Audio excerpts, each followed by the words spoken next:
দাঁড়িয়ে দাঁড়িয়ে পেশাব করলে কিছু পেশাব লাগে পা, কিছু পেশাব লাগে গায়ে, কিছু পেশাব লাগে হাতে। অনেক সময় দেখা যায় জন্তু নিজের পেশাব নিজে খায়।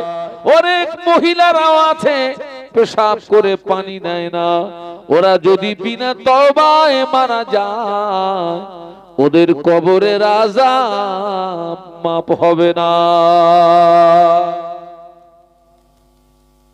খবরদার ছেলেরা, ইস্তেঞ্জা করে পানি নিবি, যদি পানি না থাকে কি করবি? পানি না থাকে জমিনে ঘষবি,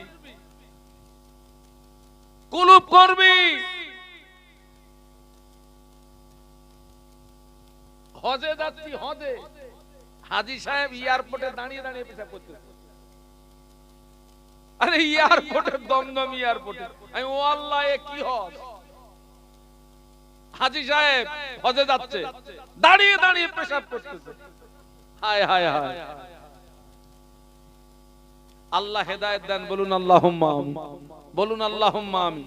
খবরদার ছেলেরা, লাউগাছির ছেলেরা, আমি হয়তো লাউগাছিতে বহুত দিন পরে এসেছি, তবে একটা কথা মনে রাখবে, তোমরা কিন্তু আমার অন্তর থেকে দূরে সরে যাওনি। লাউগাছির দোসরা ওয়াক্কারণের মাহফিল আলহামদুলিল্লাহ আমি অদম্য কয়েকবার এসেছি আমার জীবনে। আল্লাহ হায়াতে রাখলে, আল্লাহ হায়াতে রাখলে এবছর আমার দাওয়াত আছে, আসবো ইনশাআল্লাহ। আমি লাউগাছির ছেলেদের ভালোবাসি, প্রত্যেককে বলে যাচ্ছি ইস্তেঞ্জা করবে, পানি নেবে, পানি না পেলে মাটি দিয়ে কুলুপ করবে। মায়েদের বলে যাচ্ছি ইস্তেঞ্জা করে পানি নেবে, খবরদার খবরদার। আর একটা কথা বলে যাচ্ছি, 40 দিন অন্তর দুটো জায়গার লোম সাফ করবি বাবা। একটা হচ্ছে নাভির নিচের লোম, আর একটা হচ্ছে বগলের লোম। 40 দিন অন্তর যদি সাফ না করো, তোমার নামাজ, তোমার দোয়া, তোমার ইবাদত আল্লাহর দরবারে কবুল হবে না, কবুল হবে না। হ্যাঁ, অনেকের বগল দেখেছি 1 বিঘে লম্বা, পুরো ছাতা ধরে গেছে। আমার চিন্তা হয় বেটা শোরুমের অবস্থা যদি এই হয়, ওর গোডাউনের অবস্থা কি? হাসতেছেন, বাস্তব বলছি না অবাস্তব বলছি? 40 দিন অন্তর দুটো জায়গার লোম সাফ করবি, নাভির নিচের লোম আর বগলের লোম।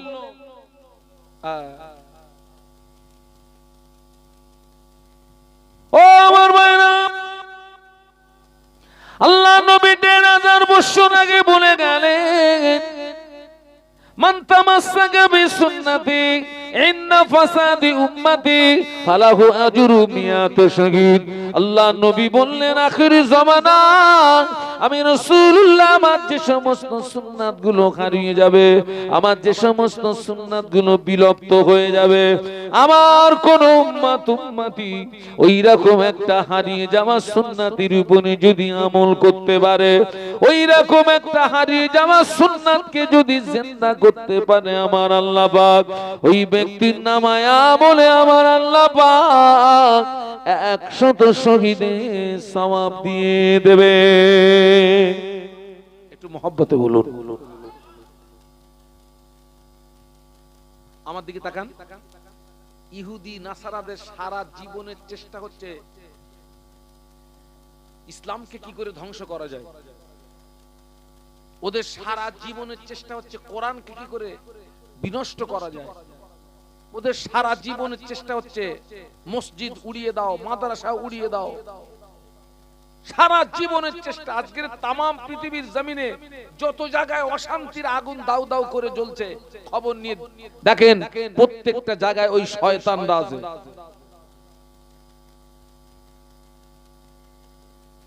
এরাই আমাদের নবীর লাশ তুলে আনতে গিয়েছিল। এই লাউগাছির ছেলেরা যারা তো নবীর লাশ তুলে এনে তামাম পৃথিবীর মুসলমানদের ধোঁকা দিয়ে বোকা বানানোর চেষ্টা করেছিল, ওরা তো দুশমন হওয়া উচিত। যারা কোরআনকে বিনষ্ট করার চক্রান্ত করেছিল ওরা তো তোর দুশমন হওয়া উচিত, তুই তাদেরকে কেন বন্ধু মানালি, তুই তাদের সঙ্গে কেন তুই সম্পর্ক রাখলি? ওরা যখন নবীকে আনতে পারলো না, তুলতে পারলো না, আর এক সপ্তাহ কাজ বাকি ছিল, আর এক সপ্তাহ মাটি খুঁড়তে পারলে ওরা নবী পর্যন্ত পৌঁছে যেত। কিন্তু আল্লাহ আমাদের নবীকে হেফাজত করলেন, সুবহানাল্লাহ বলুন। পরেই ওরা নেক্সট পদক্ষেপ নিল, কোরআনকে কি করে বিনষ্ট করা যায়, কোরআনকে কি করে ধ্বংস করা যায়। কিন্তু ওরা সিদ্ধান্তে একমতে আসলো, ওরা সিদ্ধান্তে একমতে আসলো কোনোভাবেই কোরআন বিনষ্ট করা যাবে না। এত সুন্দর একটা কথা শুনলে তাও সুবহানাল্লাহ বললেন না? ওরাই ওই ইহুদিরা, ওরা সিদ্ধান্তে একমতে আসলো কোরআনকে বিনষ্ট করা যাবে না। একটু জোরে বলুন না, একটু মহব্বতে বলুন না, কেন যাবে না? তাম পৃথিবীর জমিনে যত কোরআন শরীফ, ও লাউগাছি জওয়ানেরা, ও লাউগাছি যুবকেরা, ও লাউগাছি মা বোনেরা, তাম পৃথিবীর জমিনে যত কোরআন শরীফ, সমস্ত কোরআন শরীফ গুলোকে নিয়ে আজকে রাতে যদি আটলান্টিক মহাসাগরে ডুবিয়ে দেওয়া হয়, তাম পৃথিবীর জমিনে যত কোরআন শরীফ, টোটাল কোরআন শরীফ গুলোকে নিয়ে আজকে যদি পুড়িয়ে ছাই করে দেওয়া হয়, আল্লাহর নামে শপথ করে বলছি আগামীকাল পূর্ব দিক দিয়ে সূর্য ওঠার আগে আবার নতুন কোরআন জন্ম নেবে। কেননা আল্লাহ পাক তাম পৃথিবীর জমিনে তার লক্ষ লক্ষ লক্ষ লক্ষ বান্দা বান্দির সিনার ভিতরে আমার আল্লাহ কোরআন হেফাজত রেখেছে। একটু মহব্বতে বলেন না, আর একটু জোরে বলেন না, তাকবীর দেন না, নারায়ে তাকবীর, জোরে বলুন নারায়ে তাকবীর। ও লাউগাছি জওয়ানেরা, ও লাউগাছি যুবকেরা, ও লাউগাছি মা বোনেরা, একটা হাফেজে কোরআন, 10 বছরের হাফেজে কোরআন ছেলে 12 বছরের হাফেজে কোরআনকে এখানে দাঁড় করিয়ে দেবেন, 6 থেকে 8 ঘন্টা সময় দেবেন। ওই ছেলেটা এক জায়গায় দাঁড়িয়ে দাঁড়িয়ে সূরা ফাতিহা থেকে মিনাল জিন্নাতি ওয়ান নাস আল্লাহর 30 পারা কোরআনটা এক জায়গায় দাঁড়িয়ে দাঁড়িয়ে দাঁড়িয়ে দাঁড়িয়ে তেলাওয়াত করে দেবে।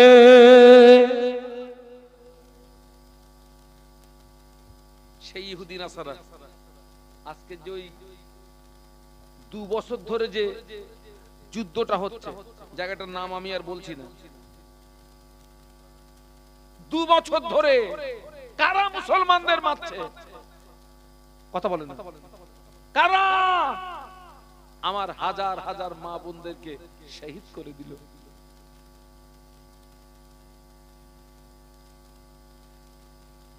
কাসসাম ব্রিগেডের আপনার মুখপাত্র আবু উবায়দা, তাকেও শহীদ করে দিয়েছে।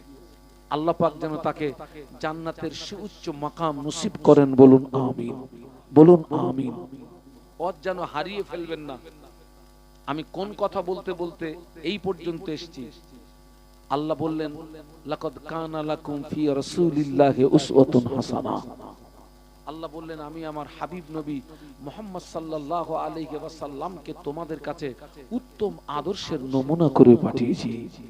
কিন্তু আজকের সেই নবীর আদর্শ একদল মুসলমানের কাছে ভালো লাগে না, নবীর সুন্নাত ভালো লাগে না। যারা নবীর দুশমন, ইসলামের দুশমন, কোরআনের দুশমন, আজকে তাদের নোংরা নীতি আমাদের ভিতরে। অথচ রাসূল বললেন আখিরি জামানা আমি রাসূলুল্লাহ, আমার যে সমস্ত সুন্নাত গুলো হারিয়ে যাবে, আখিরি জামানা আমি রাসূলুল্লাহ, আমার যে সমস্ত সুন্নাত গুলো বিলুপ্ত হয়ে যাবে, আমার কোন উম্মতি ওই রকম একটা হারিয়ে যাওয়া সুন্নাতের উপরে যদি আমল করতে পারে, আমার কোন উম্মতি ওই রকম একটা হারিয়ে যাওয়া সুন্নাতকে যদি জিন্দা করতে পারে, আল্লাহ পাক ওই ব্যক্তির নামায় আমলে আমার আল্লাহ 100 শহীদের সওয়াব দিয়ে দেবে।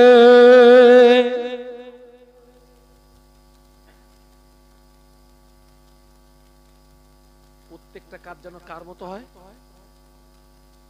নবীর মতো হয়। বাথরুমে যখন যাবেন আগে কোন পা? হ্যাঁ, বাম পা। যখন বার হবেন যাওয়ার সময় দোয়া আছে, বার হওয়ার সময়ও দোয়া আছে। এই পদ্ধতির নিয়ম আমাদেরকে শিখিয়েছেন কে? মুহাম্মাদুর রাসূলুল্লাহ। বাথরুমে যখন যাবেন খালি মাথায় যেতে পারবেন না, আবার মাথায় টুপি দিয়ে যেতে পারবেন না। মাথায় যদি টুপি থাকে অন্তত ওই টুপির উপরে একটা ওড়না কি গামছা, একটা কাপড় জাতীয় কিছু আপনাকে মাথায় দিয়ে বাথরুমে যেতে হবে। এটা হচ্ছে সুন্নাত তরিকা। একটু সুবহানাল্লাহ বলুন। মসজিদে যখন যাবেন আগে কোন পা? ডান পা। যখন বার হবেন আগে বাম পা। কে শিখিয়েছেন? বিশ্বনবী মুহাম্মাদুর রাসূলুল্লাহ সাল্লাল্লাহু আলাইহি ওয়াসাল্লাম। একটু বলুন না সুবহানাল্লাহ। কিন্তু আমরা বাথরুমে যাচ্ছি ফাউমাল এত টানা টেনেছি, ইন্না লিল্লাহি ওয়া ইন্না ইলাইহি রাজিউন।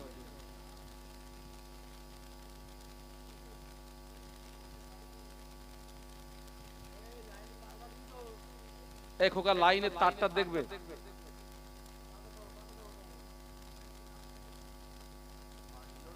পানি লোড হয়ে গেছে।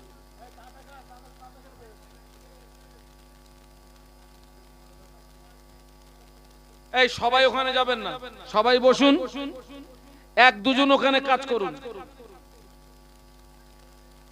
সাবধানে কাজ করেন। একটু কলেমার জিকির লা ইলাহা ইল্লাল্লাহ। জবান খুলে, জবান খুলে।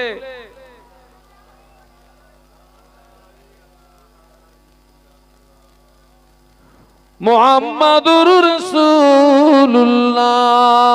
বলো লা ইলাহা ইল্লাল্লাহ।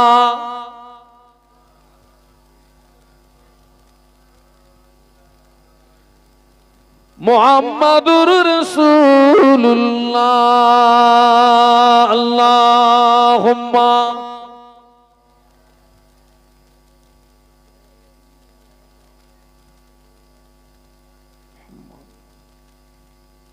আমার দিকে তাকান ছেলেরা, জওয়ানেরা, যুবকেরা, বাবা। হ্যাঁ, আর একটা কথা বলি, যখন খানা খাবেন কিভাবে খাবেন? খানা খাওয়াটাও যেন কার মতো হয়? নবীর মতো হয়। হ্যাঁ, মাথায় টুপি দিয়ে খানা খাবেন। এই ছেলেরা আমার দিকে তাকাও, মাথায় টুপি দিয়ে খানা খাবেন, সুন্নাত তরিকায় বসে খানা খাবেন, সুন্নাত তরিকায় বসবেন। খাওয়ার শুরুতে দোয়া পড়বেন, মাঝে মাঝে দোয়া পড়বেন, খাওয়ার শেষে দোয়া পড়বেন, আর খাওয়ার শেষে পেয়ালাটাকে চেটে পুছে পরিষ্কার করে খাবেন। কে শিখিয়েছেন? বলুন বলুন। বিশ্ব নবী আমাদেরকে শিখিয়েছেন, বলুন সুবহানাল্লাহ। আর এক কথায় আমার প্রত্যেকটা কাজ, রাস্তা দিয়ে যখন হাঁটবো মাথাটা নিচু করে, দৃষ্টি থাকবে নিম্নগামী,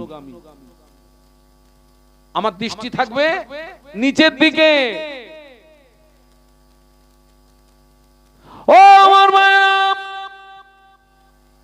আল্লাহ নবী বললেন আখিরি জামানা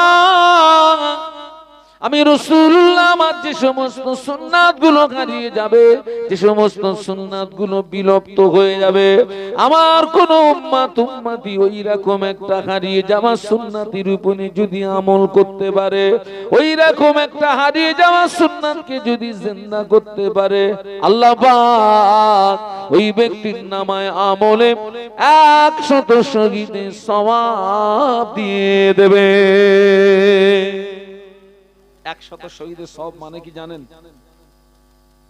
100 শহীদের সওয়াব মানে, আল্লাহ নবী একদিন সাহাবীদের ডাকলেন, ও আমার সাহাবীরা, আমি আল্লাহ নবী তোমাদের জানিয়ে দিলাম, যুদ্ধের দামামা যখন বেজে উঠবে, যুদ্ধের ঘন্টা যখন বেজে উঠবে, যে অবস্থায় থাকো না কেন যুদ্ধে ময়দানে চলে আসবে। ও আমার সাহাবীরা, যুদ্ধের দামামা যখন বেজে উঠবে, যুদ্ধের ঘন্টা যখন বেজে উঠবে, যে অবস্থায় থাকো না কেন যুদ্ধে ময়দানে চলে আসবে। হযরত হানজালা রাদিয়াল্লাহু আনহু হুজুর নতুন বিবাহ করেছেন, হুজুরের বাসর সজ্জার রাত, ফুল সজ্জার রাত, নতুন বিবিকে নিয়ে গণের ভিতরে খোঁজ গল্পতে মশগুল, আনন্দতে মশগুল। এমত অবস্থায় যুদ্ধের দামামা বেজে উঠেছে। হানজালা রাদিয়াল্লাহু আনহু বিবিকে বলে, বিবি এটা তোমার সঙ্গে জীবনে প্রথম দেখা, এটাই হয়তো জীবনের আখিরি দেখা। বিবি বিদায় দাও, আখিরি বিদায়, শেষ বিদায়। হুজুরের স্ত্রী বললেন, প্রাণের স্বামী জান জান, আল্লাহ নবী আপনায় ডেকেছেন, আমার অধিকার নেই বাধা দেওয়ার। হানজালা রাদিয়াল্লাহু আনহু বাসর ঘর ফেলে দি, নতুন বিবিকে ফেলে দি, দ্বীন ইসলামকে প্রতিষ্ঠিত করার জন্য যুদ্ধে ময়দানে নেমে পড়লেন।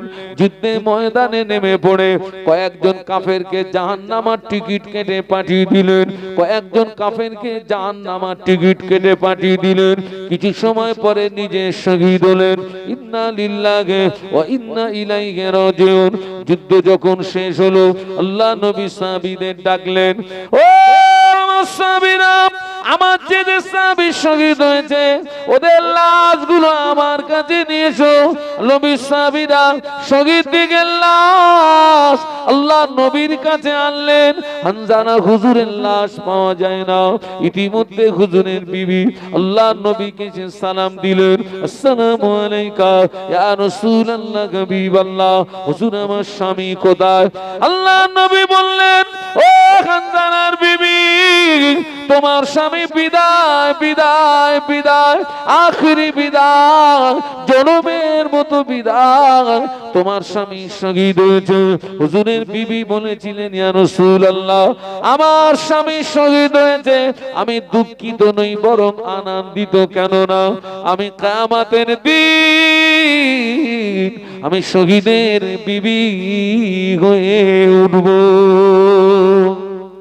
একটু মহব্বতে বলেন না, একটু আওয়াজ দিয়ে বলেন না, আমার স্বামী শহীদ হয়েছে, আমি দুঃখিত নই আনন্দিত, কারণ আমি কিয়ামতের ময়দানে শহীদের বিবি হয়ে উঠব। একটা কথা বলতে এসেছি। কি কথা? হুজুরের বিবি বলেছিলেন, ইয়া রাসূলুল্লাহ, হাবিবাল্লাহ, হুজুর আমি জানি শহীদের লাশ গোসল দেওয়া হয় না। একটু বলুন না সুবহানাল্লাহ। এই ছেলেরা জোরে বলো না, শহীদদের লাশ গোসল দেওয়া হয় না, কাপনের কাপড়টাও লাগেনি। সুবহানাল্লাহ বলেন। বিনা গোসলে বিনা কাপনের কাপড়ে শহীদ দিগকে কবরস্থ করা হয়। কিয়ামতের ময়দানে শহীদরা রক্তমাখা ক্ষত বিক্ষত চেহারা নিয়ে উঠবে। আল্লাহ জিজ্ঞাসা করবে, তোমাদের এই অবস্থা কেন? শহীদ আল্লাহ পাক দ্বীন ইসলামকে প্রতিষ্ঠিত করার জন্য যুদ্ধের ময়দানে কাফেরদের তলোয়ারের আঘাতে শহীদ হয়েছিলাম, সেই রক্তমাখা চেহারা নিয়ে তোমার দরবারে হাজির। আল্লাহ বলবে, তোরা আমার কাছে কি চাস? শহীদরা বলবে, আল্লাহ পাক কিছুই চাই না, আর একবার যদি জীবন দিয়ে পৃথিবীর জমিনে পাঠাতে, এই জীবনটা আরো একবার তোমার রাস্তায় বিলিয়ে দিতাম। আল্লাহ বলবে, আর নয়, আমার 8টা জান্নাতের দরওয়াজা খোলা, যেটা দিয়ে খুশি ওইটা দিয়ে আমার রহমতের দয়ার জান্নাতের ভিতরে চলে যা। হুজুরের বিবি বলেছিলেন, ইয়া রাসূলুল্লাহ, হাবিবাল্লাহ, আমার স্বামীকে জানো বিনা গোসলে দাফন দেবেন না, আমার স্বামীকে জানো বিনা গোসলে কবরস্থ করবেন না, আমার স্বামীর উপরে গোসলটা ফরজ আছে। আল্লাহ নবী সাহাবীদের ডাকলেন, ও আমার সাহাবীরা, যুদ্ধের ময়দান তালাশ করো, হানজালার লাশটাকে নিয়ে এসো। হানজালার লাশটাকে নিয়ে এসো। নবী পাকের সাহাবীরা যুদ্ধের ময়দান চিরুনি তালাশ করে, হুজুরের লাশ পাওয়া যায় না। ইতিমধ্যে জিবরাইল আমিন আলাইহিস সালাম আল্লাহ নবীকে সালাম দিয়ে বলেছিলেন, ইয়া রাসূলুল্লাহ হাবিবাল্লাহ, হুজুর হানজালার লাশ এখনই পাওয়া যাবে না। আল্লাহ পাক হানজালার শাহাদাতে এত খুশি হয়ে গিয়েছেন, আল্লাহ পাক হানজালার শাহাদাতে এত রাজি হয়ে গিয়েছেন। আল্লাহ পাক ফেরেশতা মারফত হানজালার লাশটাকে জমিন থেকে উঠিয়ে নিয়ে আসমানে নিয়ে গিয়ে